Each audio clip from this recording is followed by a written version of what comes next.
Supreme court ने पाकिस्तान तहरीक इंसाफ के साबिक चेयरमैन इमरान खान और वाइस चेयरमैन शाह महमूद कुरैशी के साइफर केस में जमानत का तहरीरी फैसला जारी किया। सुप्रीम कोर्ट ने 4 सफ़ात पर मुश्तमिल तहरीरी फैसला जारी किया और ये फैसला जस्टिस मंसूर अली शाह ने तहरीर किया। फैसले में करार दिया गया, साबिक पीटीआई चेयरमैन ने दूसरे मुल्क के फायदे के लिए साइफर को पब्लिक किया, ऐसे शवाहिद नहीं मिले। ऑफिशियल सीक्रेट एक्ट के सेक्शन 3B के जुर्म का इर्तिकाब होने के शवाहिद नहीं।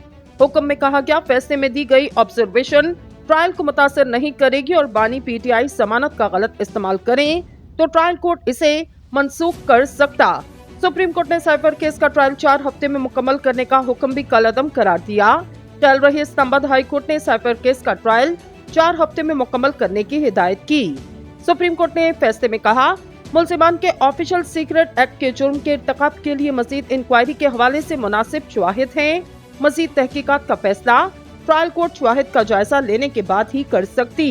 फैसले के मतन के मुताबिक अदालत के सामने पेश शवाहिद ये साबित करने के लिए नाकाफी कि बानी पीटीआई इमरान खान ने साइफर का मतन पब्लिक किया। बानी पीटीआई के खिलाफ सबूत ये साबित करने के लिए नाकाफी साइफर से किसी गैर मुल्की ताकत को फायदा पहुंचा। लिहाजा सुप्रीम कोर्ट साइफर ट्रायल से मुतालिक हाई कोर्ट के फैसले मुअत्तल करती वाज़ेह रहे।